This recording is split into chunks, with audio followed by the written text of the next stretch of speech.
In this video, I'm going to be showing you the best playmaking badges for centers in NBA 2K23. If you're new to the channel, my name is Lance. I'm the head coach for Bucks Gaming. So how this is going to work is I have three categories here: equipped, 50-50, which is if you have extra badge points, these badges could be, or certain play styles. And then do not equip, absolutely don't use these in most situations. And so in the corners, you can see I have every single playmaking badge in the game. And so we're going to go through these. And I'm going to tell you which ones that I would put and what I wouldn't put and why. So we're going to start this with handles for days. So handles for days, I'm going to put on do not equipped. As a center, you're not dribbling, so you're not really losing stamina like that. So handles for days really only for guards. Don't need to equip that one for your center. Next one's going to be Mismatch Expert. We're going to put that on do not equipped as well. You're tall, we're talking 6'11" at least and up.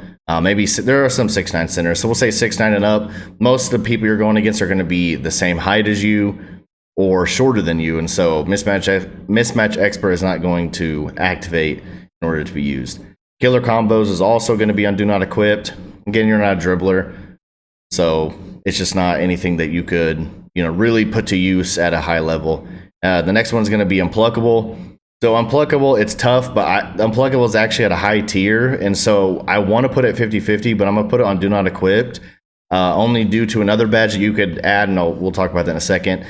If unpluggable is cheaper, I think it's a great one just to have in order for locks not to rip you or for other players not to rip you. But at the cost that it's at, I just think it's a do not equipped. The next badge is going to be quick first step. I want to put that on do not equipped. And again, this goes to certain play styles. Now, if you're a post scorer and you can get 99 post control, absolutely get Hall of Fame quick first step and get some crazy burst moves out of those. But for most of your centers, you're not going to get any decent level of quick first step, especially if you're playing rec and pro-am and you're kind of playing normal with, your point guard's the one that attacks the lane. You're more of a shooter. Those type of centers definitely aren't going to get a quick first step at a high level. So I'm going to put on do not equipped. The next badge is going to be vice grip, and vice grip is going to be your first absolute equipped it to your center. Vice grip, after you get a rebound coming back down, it's going to make sure that it's going to help you not get ripped by other centers, by locks, by whoever's around you. So vice grip is going to be a must-have in order to mash, get defensive rebounds, and throw the break, things like that. So make sure to get vice grip. Special delivery is going to be a do not equip badge.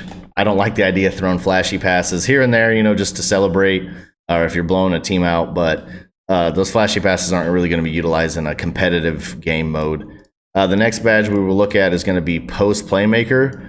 And post Playmaker, I'm going to add on do not equip. It has a spot where you can, if you're getting a lot of offensive rebounds and kicking it out a lot.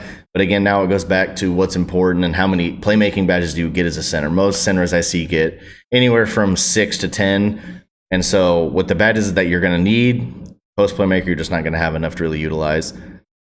Needle Threader is going to be the first 50-50. So with Needle Threader, I do like this badge to be able to throw the passes. If you're a center, you get those rebounds, kick those out to your perimeter players. Now, the reason why I like Needle Threader better than Post Playmaker is because Needle Threader is going to be used in a lot of situations where you get the ball. So if you pop, you get it, and you need to throw a pass to one of your corner players, those types of situations. Whereas Post Playmaker is only going to activate in the paint after a rebound and kicking it out. Next badge is going to be Clam Breaker. I'm going to actually put Clam Breaker on 50-50. With most centers, Clam Breaker, I think you can get on bronze. I think you unlock it as a tier 1 badge. So this is going to be like one of those, okay, I got one badge point left over type of badge. You get it on bronze, and it's just going to help you be able to not get some bump animations on you when you do get the ball. So if you get the ball at the free throw line where you're rolling to the paint, you can get this. It's going to help not allow the other center or whatever defender it is to kind of help, stop you and push you around. Next badge is going to be Hyperdrive. I'm going to put this on do not equip, mainly for transition. You really shouldn't, you're never going to be the first guy usually in transition down the court and then getting the ball and dribbling. So Hyperdrive is not needed for any center build. We'll look at Bailout next.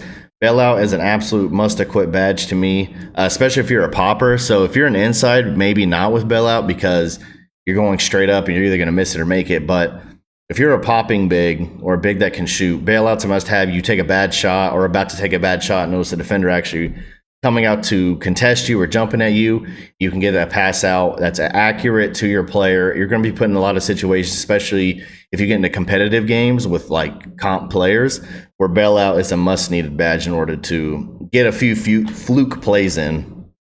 Next bad is gonna be floor general. I'm gonna add floor general at 50-50. I do like floor general, and like with centers getting like, you know, like I said, 6 to 10, 7 to 10 badges, you're gonna have, you know, 1 or 2 badge points left over. And floor general's a great, or center's a great spot to have floor general on to help all your shooters, especially if you're a pure inside. You have floor general on silver, gold, whatever. It's gonna help everyone hit their shots, just be better offensive-minded players on the court with you. And as a center, you know, of course you love getting rebounds, but you like it when your teammates hit their shots and do things like that. Next badge we're looking at is Dimer. We'll put Dimer on Do Not Equipped. I just feel like it's not really, you're not gonna be put in a lot of situations where Dimer's gonna be activated. And so if you can add it, it's always a good one, because when you do make those reads, your teammates are gonna hit their shots. But these, usually you're just not gonna have enough playmaking for Dimer. So I'm gonna have it on Do Not Equipped. And Break Starter, absolute must equip badge. It's the badge to have as a center. Like if there's any type of ranking category to do for, you know, your must equip badges here, I'm putting Break Starter #1, especially if you're the primary center on your team, Rec, Pro-Am, even Park, mainly Rec and Pro-Am, I would say. You get a rebound, you got guys running down the court, you need to throw good, accurate passes that get there. And Gold Break Starter is insane. So I would suggest only getting it to Gold. If you get a ton of playmaking, you could go beyond that. But Gold Break Starter is perfect enough for, you know, this one. And then the same thing for your 50-50. I would say the order that I would put this in would be, like if you had to go, this is the one to do first, I'd do Floor General, Clamp, and then Needle Threader. Floor General, like I said, just help your teammates out, especially as a center. It gets frustrating if you're getting good kicks outs and they're missing shots. And then the last one, real quick, will be Ankle Breaker. Of course, we're going to put that on Do Not Equipped. You're not dribbling, breaking anyone's ankles as a center. So this is the best setup for centers on playmaking in NBA 2K23.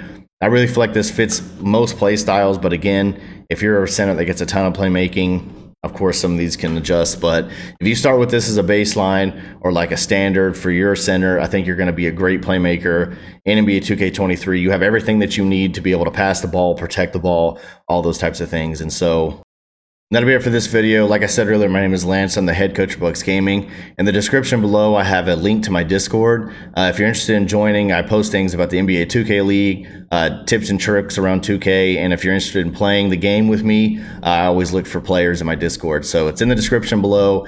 If you found this video helpful, consider subscribing, and I'll see you in the next one.